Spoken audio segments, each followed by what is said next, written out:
YouTube! Blessings. Heights, heights, heights up all the way to the sky. Alright, we got Mommy Tashi here again, back on the mic. Got Baby Lyndon here on the side. He's just hanging out. We're doing our daily smoothie here. Lyndon, you want some smooth? Come get some. Come here, babe.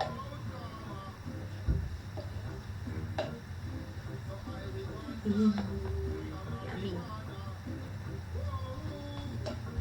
Got our daily smoothie filled with hemp seeds, spirulina, almond butter. We got pineapple in there, bananas, strawberries. It's the works. It's great.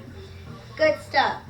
So here we are, vegan reviewers, back in action, and we just wanted to talk a little bit today about a nonprofit organization that is all vegan and all for the people and the animals. So I'll get into that right now. It's called the Food Empowerment Project. Food Empowerment Project.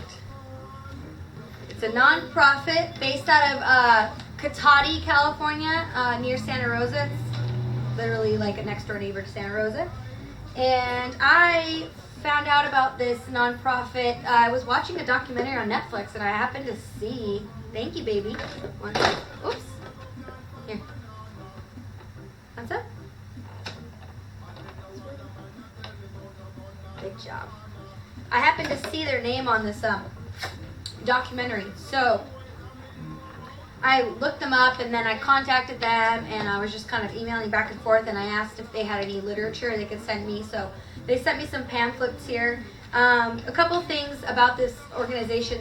They're unique in that not only are they vegan, and of course they care utmost for the animals, but they're also for the people behind the farming of all the food that we eat. So it's not only just about the animals, but it's also more conscious focus on the people as well, and the treatment of the people who are working in the farms and this and that, and also people in I think they do a lot of work in South America with chocolate and the chocolate farmers and the chocolate workers and how horrendous it is that the way that they're treated. And so they're just trying to bring awareness to the situation, which is awesome because we, as vegan eaters, we can't just focus on, I know, right? There's another step of everything. We can't just focus on just not eating meat. We have to think about also the fruits and vegetables that we're eating and the nuts and everything, and we have to also think about the people behind that food that we're eating and who's growing it and who's harvesting it and how they're being treated. So just wanted to talk a few things about what's in their pamphlet. So Informed Choices is on their first page. Food justice. So it's a registered nonprofit. They seek to create a more just and sustainable world by recognizing the power of one's food choices. We encourage healthy food choices that reflect a more compassionate society by spotlighting the abuse of animals on farms, the depletion of natural resources, unfair working conditions for produce workers, and the unavailability of healthy foods in low-income areas. Got DJ Lyndon on the stereo here. That's his baby daddy he's listening to. He's also side note, he's a reggae artist from Jamaica, and he sings a lot about conscious farming, and he's a vegan as well. So look him up on YouTube, Mystic Warrior, if you're interested in hearing some conscious reggae lyrics. Rock on, little drummer. So back to the Food Empowerment Project. So like I said, they're not just about being vegan, they're about providing healthy foods in low-income areas. Unfair working conditions for produce workers. So they're doing a lot. They're trying to focus on food consciousness on the whole.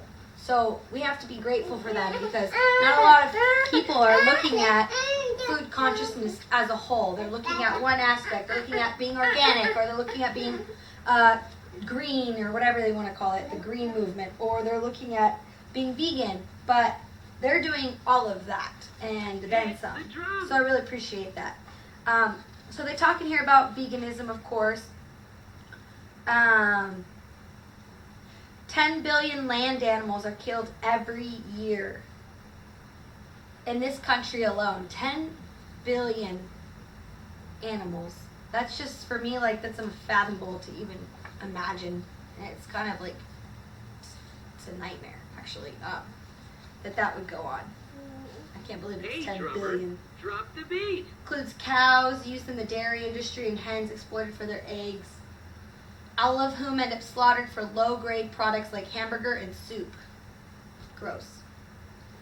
They're just simply killed. In addition, countless marine creatures become seafood after being cruelly confined in the artificial environment of industrial-scale fish farms or pulled from the oceans with hooked lines or massive nets and dumped on fishing vessels to suffocate. I think the point here is that being vegan, excuse me, let me turn off my little, the drum set. The point is that, like, who are humans to play if you want to call it God, whatever you want to call it, but whatever you call it, but who are humans to play God? Who are humans to decide why animals were put here on earth? Like, why are we so superior that we think that we have to be the ones to decide their fate?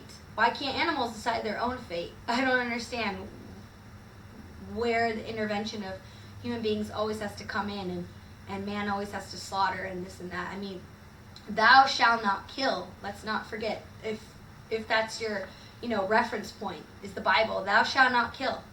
And yet we kill every single day. And we decide, man decides what stays and what goes. And it just seems exhausting. Like, why not just stop that and just focus on what we do have and the abundance of fruits and vegetables and nuts and legumes and rice and, I mean, everything. We have so many things without killing animals, and especially in America, we're so privileged. We have so many choices that most of us eat crap. So, I mean, it's overwhelming to think about that 10 billion animals are killed every year in just America alone. Like, it's weird. Animals have spirits just like humans. They have feelings just like humans. They're very intelligent creatures. It's like, how could you even imagine killing an animal, and why? I don't get it. So a little bit more about Empowerment Project. Farm workers. Most consumers do not consider the people behind their food, the men, the women, and sometimes even children, who toil long hours to plant, cultivate, harvest, pick, and pack our fruits and vegetables. Comprised primarily of migrant and seasonal laborers, these workers endure health risks, low pay, and blatant exploitation. The physically demanding work, constant bending, picking up, and other repetitive motions in often extreme heat and amid fields of toxic agriculture chemicals leads to illnesses, injuries, or even death, and most farm workers have no medical benefits. And because it is perfectly legal for a child to work on farms alongside a parent, it is not uncommon to find children as young as 5 working long days in hazardous conditions. Most agricultural laborers live in substandard housing in which structural defects, faulty gas and electrical service, unsanitary septic systems,